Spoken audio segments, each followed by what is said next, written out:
نحمده ونصلي على رسوله الكريم اما بعد اعوذ بالله من الشيطان الرجيم بسم الله الرحمن الرحيم انما يخشى الله من عباده العلماء. All praises be to Allah, the creator of this world, the sustainer of this world. May Allah blessing and peace be upon our Prophet Muhammad, peace be upon him, the head of all messengers and all his family and all his companions. My dear students, respected teacher and prominent guests, today on this occasion I am deliver a speech on the topic of Independence Day. As you know very well, it is the day, most important day for all Indian citizens. It is the day when we got freedom from British after many years ago, after many years struggle. To the freedom fighters, my dear students, we celebrate this day every year on 15 August in 1947. And ulama kiram who sacrificed this year, who sacrificed their life from freedom, India became free. My dear students, how can you forget this person who endorsed fatwa against British rule? How can you freedom? My dear students, Mahatma Gandhi, Maulana Abul Kalam Azad, Subhash Chandra Bose, Maulana Hussain Ahmad Madani, Maulana Mahmood Hassan Deobandi, etc.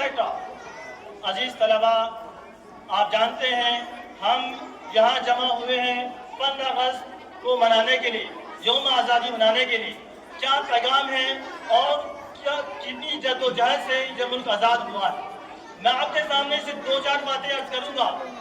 ایک تو یہ کہ یہ ملک کس طریقے سے آزاد ہوا. ہمیں آج کا دن جو ہے اپنے بزرگوں کی قربانی کو یاد کرنا ہے، اپنے اسلاف کی قربانی کو یاد کرنا ہے کہ یہ ملک کس طریقے سے آزاد ہوا ہے.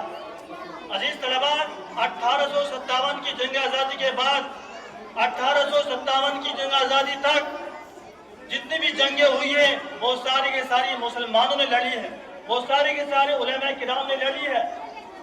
1857 کی جنگ آزادی تک جتنی بھی جنگیں ہوئی ہیں وہ سارے کے سارے ہمارے علماء کرام نے اور ہم مسلمانوں نے لڑی ہے. کون سی جنگ آزادی؟ وہ جنگ آزادی جس میں علماء صلحاء کو شہید کیا گیا. یہ وہی جنگ آزادی ہے جس میں مولانا قاسم نانوتوی زخمی ہوئے. یہ وہی جنگ آزادی ہے جس میں مولانا شیر احمد گنگوئی زخمی ہوئے. اور یہ وہی جنگ آزادی ہے جس میں حافظ ضامن شہید ہوئے. اس جنگ میں 1857 جنگ آزادی میں 2 لاکھ مسلمان شہید ہوئے، جس میں 51,500 علماء کرام تھے. یہ دن ہمیں بتاتا ہے اپنے علماء کو قربانی یاد کرنے کا کہ کس طریقے سے یہ ملک آزاد ہوا. یہ ملک ایسے آزاد نہیں ہوا. جب یہ ملک انگریزوں نے قبضہ کر لیا تو معلوم کیا کہ ہم اپنی حکومت کو کس طرح سے باقی رکھ سکتے ہیں. تو یہاں سے رپورٹ بھیجی برطانیہ، تو اس میں لکھا ہوا تھا کہ مسلمان یہاں سب سے زیادہ بیدار ہیں. جنگ آزادی لڑی ہے صرف مسلمانوں نے لڑی ہے. اگر ہمیں اپنی حکومت کو بچانا ہے تو ان علماء کو ختم کرنا پڑے گا، قرآن کریم کو ختم کرنا پڑے گا. اس کے بعد 3 لاکھ قرآن کریم کے نسخے جلائے گئے اور 2 سے 2.5 لاکھ علماء کرام کو پھانسی کے پھندے پر چڑھایا گیا. یہ میری بات نہیں بلکہ گڈ ٹامسن جو انگریز ہے وہ کہتا ہے کہ چاندنی چوک سے لے کر کے دلی کی جامع مسجد تک کوئی پیڑ ایسا نہیں تھا، کوئی درخت ایسا نہیں تھا جس پر علماء کی گردن نہ لٹکی ہو. عزیز طلبہ اور میرے عزیز ساتھیوں، یہ ملک جو آزاد ہوا ہے بڑی قربانی سے آزاد ہوا ہے. بہرحال میں اپنی باتوں ختم کرتا ہوں.